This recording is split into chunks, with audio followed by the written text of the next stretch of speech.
Братцы и сестрицы, господа, мы с вами очень долго не виделись. Если точнее, около, кажется, 2 месяцев. И моя вина, что я вас не предупредил, что я некоторое время буду занят. Поэтому я сейчас извиняюсь, что мы этого не сделали вовремя. Мы не имею в виду себя в множественном числе, а всех, кто еще задействован как-то на канале Деяния славян. Ну, мы исчезли не просто без причины. Главная причина была в том, что я писал статью, исходя из своего исследования. А тема статьи, конечно же, была славянская. А конкретно тема была основа или фундамент славянской идентичности. Нет, как бы это перевести? Рано-средневековая основа славянской идентичности в Панонии. И об этом я вам сегодня расскажу в нашем новом зриве. Так, я вернулся. Для тех, кто не знает, Панония — это более-менее территория современной Западной Венгрии, части Южной Словакии, части Восточной Австрии, Восточной Словении, севера Хорватии и севера Сербии. Среди разных средневековых авторов Панония имела такое значение, что многие средневековых авторов Руси, а также и Польши, и Чехии считали, что Панония была прародина всего славянского народа. И вопрос такой: может ли это быть правда, или это можно толковать еще как-то по-другому? Естественно, среди нас, славян, есть даже в современную пору многие так называемые автохтонисты.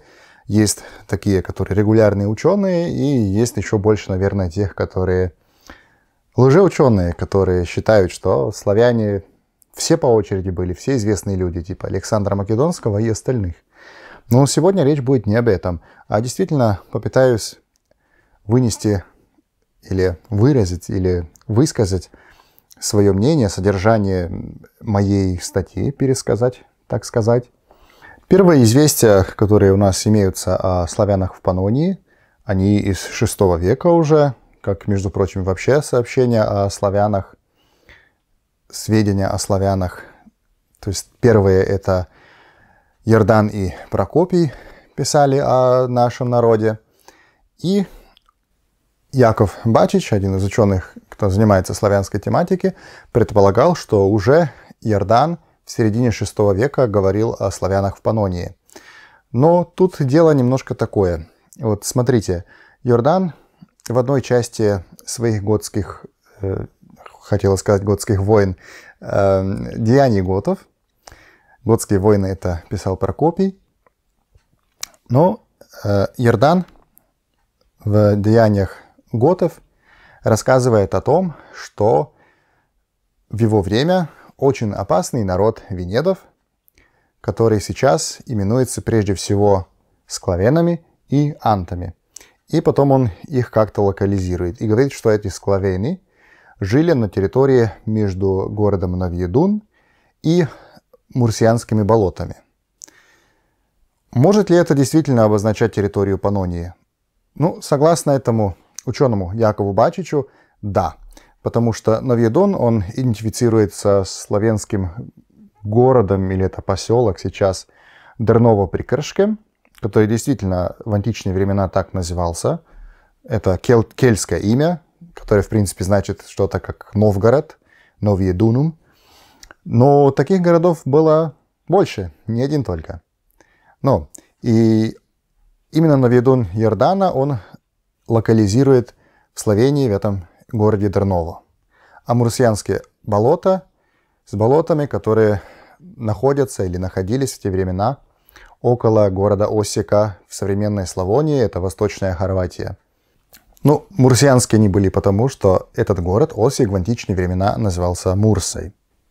И хотя такое мнение существует, оно на настоящий момент не преобладающее. Преобладающее все-таки, что Новьедун и Мурсианские болота, ну, если Мурсианские болота это еще можно как-то связать с Осеком, то Новьедуном скорее связывают с местностями на территории современной Болгарии или Румынии. То есть эти славяне населяли территории куда восточнее, чем предполагал Бачич. Ну, а первые точные известия, которые упоминают славян в контексте Панонии, тоже имеются. Они тоже из VI века. Записаны они, правда, тоже ближе к середине VI века. И это эпиграфическая надпись в Португалии, на территории современной Португалии. Ее автор Мартинус Бракари, или Мартинус Бракаренсис, который родился в Панонии около 520 или 530 годов, или, точнее, он тогда свое детство проживал на территории Западной Панонии. Ну, так, он в одном монастыре, Думио, на территории современной Португалии, записал такую похвалу святому Мартину из Турса, который жил в IV веке, в котором упоминает народы из Панонии, которые, согласно мнению Мартина из Бракары, стали христианами благодаря заслугам святого Мартина из Турса. Естественно, тут речь идет немножко о анахроническом описывании, и этот автор описывает на самом деле не те народы, которые жили там в IV веке, когда жил Мартин из Турса, а которые, наоборот, жили на территории Западной Панонии в детстве Мартина из Бракары. Немножко легко запутаться, потому что обоих зовут Мартинами, но один из Бракари, другой из Турса, но оба были из Панонии. Вот. И он там в единственном числе упоминает славян, то есть склавус. И недавно славянский археолог Даша Павлович опубликовала результаты раскопок в Восточной Словении, на самом деле очень недалеко от местности, где я живу, так сказать, во дворе. Нашли много поселков и там кладбищ и другого с пражской археологической культурой, которая традиционно приписывается ранним славянам. И эти раскопки датируются как раз 20-е годы VI века. И если это действительно так, если носители этих культур действительно были славяне, тогда это значит, что самые ранние группы славян могли находиться на территории Панонии уже где-то в первой половине VI века. Что покажут дальнейшие исследования, ну, это еще посмотрим. После VI века как-то исчезают источники, которые упоминали бы славян в контексте с Панонией, и очень долго мы не знаем ничего. Но можем только предположить, что славяне действительно там находились, что на этой территории жили, потому что мы знаем из других источников, которые чуть позднейшие, но видим, как пропадали, как исчезали епископства на территории современной Словении к концу VI века. Но мы знаем, что это делали, что это было из-за славян. Так оно предполагается, но нет никакой веской причины, почему бы это не было так. Вот. Ну и, следовательно, славяне должны были проходить как-то Панонию, чтобы достичь этих целей. И время, из которого нет никаких источников о славянах в Панонии, это как раз время, когда аварский хаганат был самый сильный. Авары — это такой тюркский народ, который в середине VI века спустился в Панонию и населил ее, и творил там многие зла славянам, как сохранилось это в славянской летописной традиции. Даже на Руси там говорится в повести временных лет о аварах, которые причиняли много зол дулебам славянским. Ну, а также мы знаем о восстании Сама против авар и о восстаниях, которые начались в 626 году, когда авары вместе со славянами неуспешно пытались взять Цареград. В принципе, эти авары использовали славян как пушечное мясо, если совсем упростить. Ну вот, и из этого времени у нас нет никаких известий. И потом опять новые известия, они датируются уже в IX век, описывают события от конца VIII века и дальше, там, про целый IX век. Речь идет о аналах франкского королевства, то есть Annales Regni Francorum, потом Annales Fuldensis, фульские анали или хроники, летописи. Потом у нас «Conversio Baguaiorum et Carantanorum», то есть обращение карантанцев и баварцев. И из славянских источников, первые такие источники, вообще первые нарративные источники на славянском языке, самые древние, которые говорят о славянской идентичности, это «Жития святых Кирилла и Мефодия» с конца IX и начала X веков.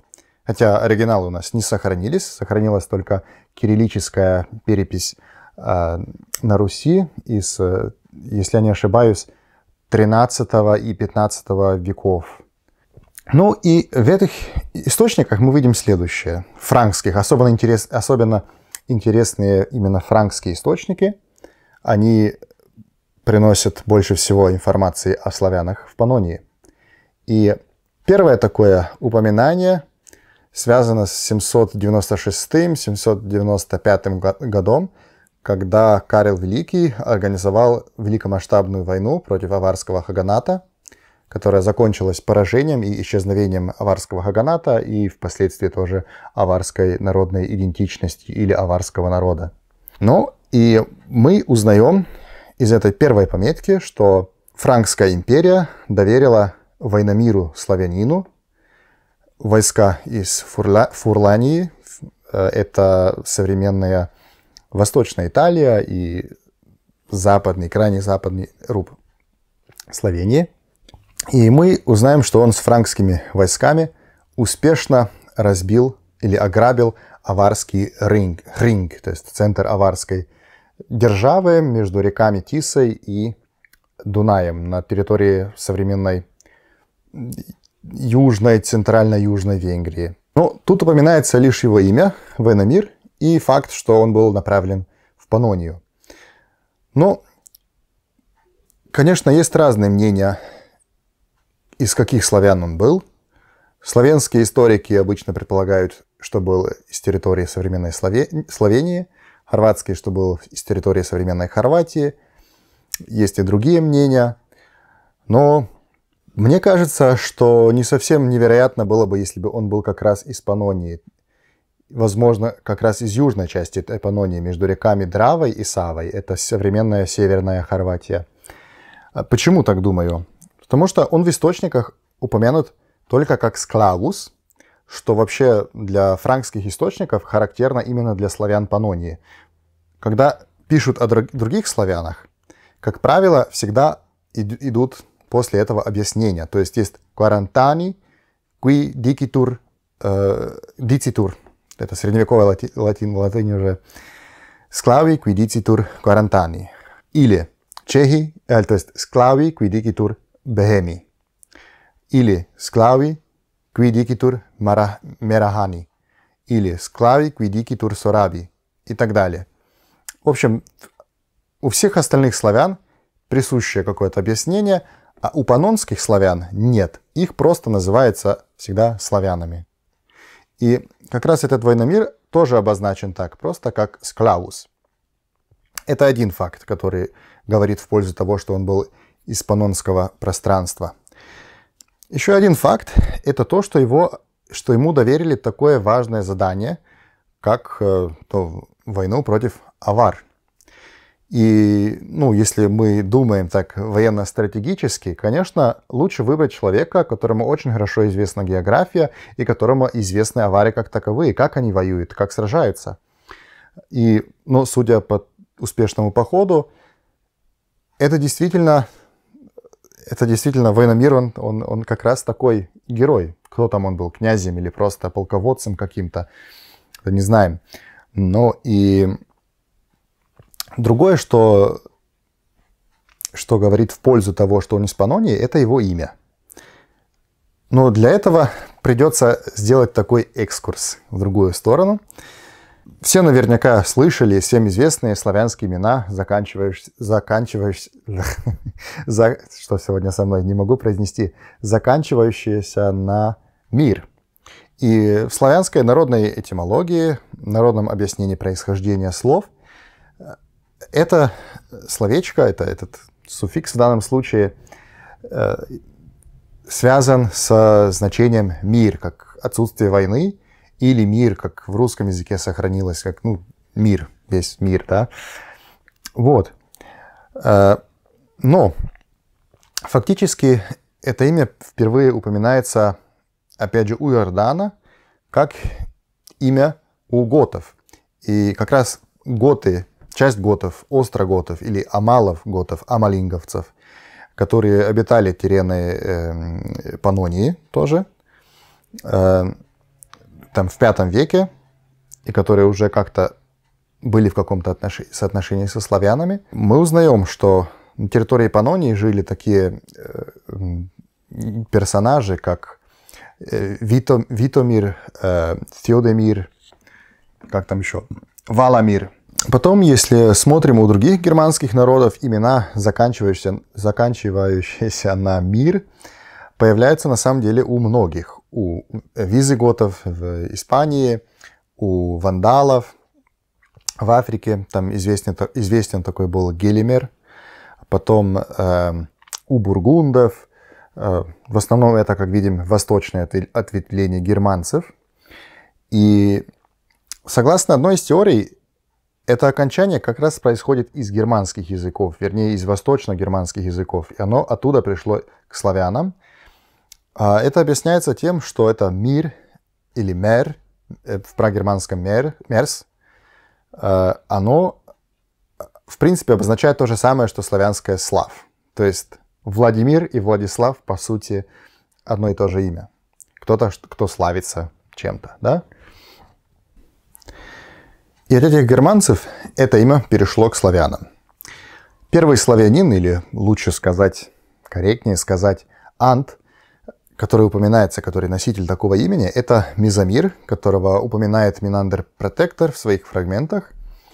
Он, ну, как сын Идария и брат Килагаста упоминается. И он один из антов. А это будет важно. Как одним из потомков антов упоминаются часто хорваты. Можно ли это доказать? Ну, это другое дело. Но есть некоторые сходства в развитии. Почему? Если смотрим на имена хорватской верхушки, средневековой, имена, заканчивающие, то есть имена, у которых вторая часть «мир», они чаще, чем у других славян появляются. То есть они прям там есть, да, как, например, хорватская династия Трпимировичей, князь Трпимир, Бранимир, Крешимир, Звонимир и так далее, и так далее. Короче, этих миров можно довольно много найти. С этим панонским пространством можно связать еще других мировцев. Например, карантанский князь Хотимир. Также знаем из исторических источников, что и в той части Карантании находились хорваты. Вместе с хорватами и дулебы. На территории Панонской, в Панонии, собственно говоря, тоже зафиксированы в топонимах дулебы. То есть дулебы, опять, и даже в этом южнославянском пространстве, они соседи хорватов. Они соседи хорватов и в Чехии. В Чехии также есть хорваты и их южные, если я не ошибаюсь, соседи, это дулебы. А также, если мы посмотрим на территории современной Западной Украины, тоже севернее, на Волыне находятся дулебы, южнее, на Карпатах находятся, опять же, хорваты. Если говорим про Средневековье. Но это я уже немножко удаляюсь. В общем, с этими хорватами можно связать и других мировцев. Допустим, чешских, моравских маймировцев, которые перенесли такую конструкцию имен дальше. В Чехию и к палапским славянам, к ободритам конкретнее. И тоже потом из Великой Моравии это имя пришло на Русь. И оно было распространено и у болгар, и даже у сербов. Но у всех славян оно встречается в меньшей степени, чем у хорватов. Это если говорим как раз про тех людей, которых упоминали, то есть про немножко более высший слой, да? Вот. Ну и на территории Хорватии, а также на территории Панонии, как узнаем из источника обращения карантанцев и баварцев, или баварцев и карантанцев, Там тоже встречались такие имена на мир. И возвращаясь опять к нашему Войномиру, это как раз то, что говорит в пользу паннонского происхождения Войномира. После этого мы на некоторое время опять не знаем, что там в Паннонии происходит. Вернее, не то, что не знаем, что в Паннонии происходит. Не знаем ничего о славянах в Паннонии. Пока в 819 году в тех же франкских аналах не упоминается Людевит. В самых аналах он не обозначен как славянин, но он тоже не обозначен как хорват, потому что в традиционной хорватской историографии просто говорилось о паннонской Хорватии и о паннонских хорватах, хотя, исходя из источников, нет абсолютно никаких оснований предполагать, что он был хорватом. Так что сейчас уже хорватская историография немножко в этом направлении двигается, что уже не верит в то, что Хорватия была от Адриатика до современной границы с Венгрией с самого начала. А что перенос хорватского имени стал происходить немножко позже все-таки. Но про этого Людевита из других источников, сейчас не вспомню точно, как они называются, это либо пометки какие-то, либо уже тоже записи со стороны Рима, римского епископа, папы.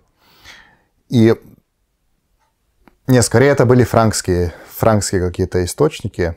Вита, Людовици, что-то вроде этого. Но тоже из 9 века. И там упоминается Людовит славянин. Опять он только славянин, без любых объяснений. И он с территории Паннонии. Он князь между реками Дравой и Савой. Вот. Он, поднял восстание. Если вернемся к тому, что с аварами происходило, значит, длилась война. Длительная война между франками и аварами. На стороне франков воевало много славян. Можем предположить, что некоторые воевали и на стороне аваров. Хотя традиционно авары и славяне были не в очень хороших отношениях. Ну и после того, как франки задали последний удар аварам, организовали на своих восточных границах такую буферную зону, где власть давали славянским князям, которые должны были подчиняться франкам, но имели тоже определенную степень независимости. И такие княжества были, допустим, и Моравское княжество, и там заметки какого-то чешского княжества, и Нитранское княжество, и Паннонское княжество, которое севернее Дравы, и Паннонское княжество, которое южно от Дравы, и еще Карантания в Альпах. Это была буферная зона между влиянием Франкской империи с одной стороны и Византийской или Восточно-Римской империи с юго-восточной стороны. Но славян, конечно, такое не устраивало. И первое из известных таких восстаний как раз восстание Людевита, который поднял действительно очень много славян. И к ему, как союзники, тоже приблизились карантанцы и корнеольцы, то есть предки современных словенцев, а также и тимочаны, предки части сербов. То есть прям все это от Альп до железных дверей на Дунае, на границе Сербии и Румынии. У него получилось соединить все эти племена в борьбе за, так скажем, условно, независимость этих славян. В конечном итоге это восстание, эта война, она провалилась, потому что Людевита убили. Не франки, а внутренние предатели, которые все-таки рассчитали, что лучше будет сотрудничать с франками. Вот. И другое из таких восстаний было севернее, в Моравии, где в результате родилось... Ой, батарея прошла. Так что продолжим в следующий раз. На этом пока все. Пока-пока.